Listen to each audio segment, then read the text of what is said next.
What's up guys, Bluddshed here, bringing you the Helltooth Witch Doctor speed build for Diablo 3 patch 2.6.4 in season 16.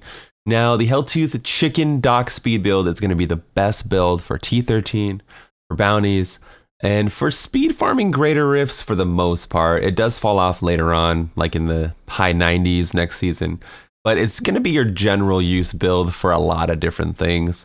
And it's another pretty iconic build, pretty versatile build altogether. With a few minor tweaks, you can kind of do everything. You'll get your early GR70 clear, do this and that, and even farming goblins. It's one of those low maintenance builds altogether. So when you use Hex, it pops you into chicken form and you're moving at 100% movement speed. You can see the chicken flying around like crazy.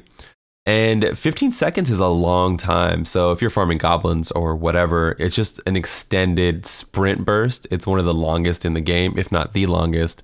So it's also really chill. And if you build properly, you're really tanky as well. You can easily die over and over and over with the wrong setup. So I'm gonna include all the builds in the description. They're gonna have written guides with all the stat priorities and everything like that.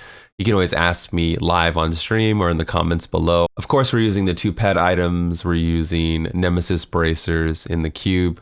But one thing that we're really using that kind of stands out with Witch Doctor, not only does it have free movement speed with the chicken, there's no reliance on Ingeom in the build. So it's kind of like Crusader, where you have this movement speed, this pony that you don't have to rely on. It's called Grave Injustice, okay? So when you kill enemies around you, reduce the cooldown of your skills by 1 second within 20 yards. So you pop out on the enemy, you kill things around your character, and then you instantly have your chicken form, like your Hex, really fast, and you get it right back, and then you're back at it, right? So it's pretty efficient. I love builds that don't rely on Ingeom. The Helltooth set is going from about 4,000 to 9,000% damage. It's getting a huge damage increase this patch, and it's going to allow us to farm higher GRs than ever before with the Helltooth set.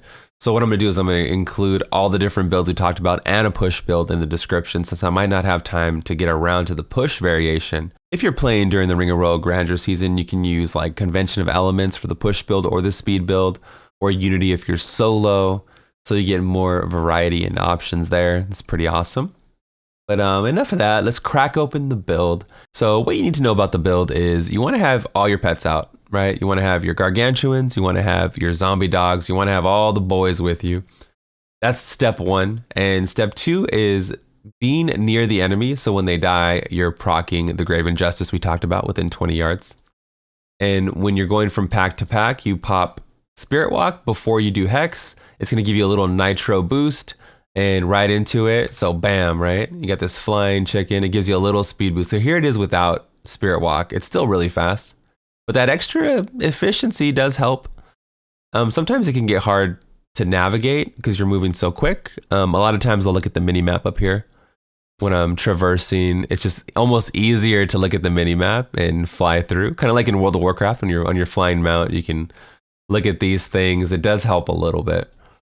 So anyway, when you get to your destination, like if these were the enemies right here, you pop out, you hit them with Wall of Death, you group them up with Prononado, and your Gargs should be cleaving them to death.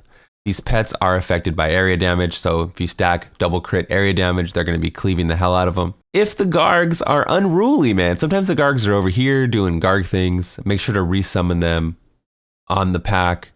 You should be able to do this a decent amount of time. Again, if you're near the enemies when they die, Grave Injustice, you're lowering your cooldown on the Gargs, on everything.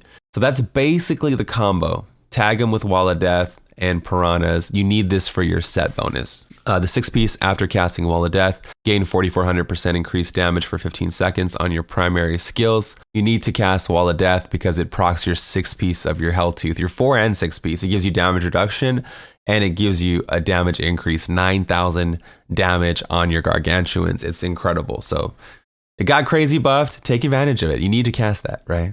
This has a 6-second, Wall of Death lasts for 6 seconds, and then Prononado lasts for 4 seconds. So it's nice to cast this, and then that, and then boom. And then again, Spirit Walk into Hex, go to the next pack, pop out, and then repeat right here, right? Do the same thing all over again.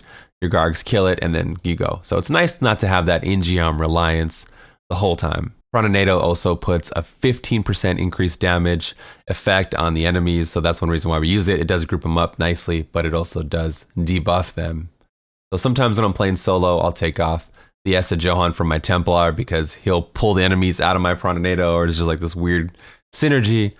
So sometimes I'll remove it from him so it doesn't bother me. That goes with every class, right? Every single class where you're grouping up the mobs on your own, you might not need it on your Templar because he might ruin your combo or something like that. There's really no crazy gear things that you need to know with the build. But one thing that you might want to know is that the short man's finger, you're probably going to have to put in the cube. It's really hard to get a high affix one.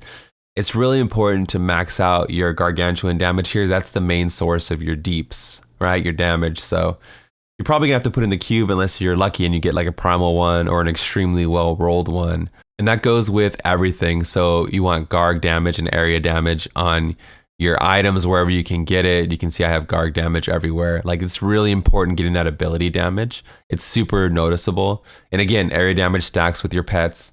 If you're using Stricken, your pets cannot stack Stricken. It only stacks from your attacks, like your manually casted abilities. You can't actually do it from your pets.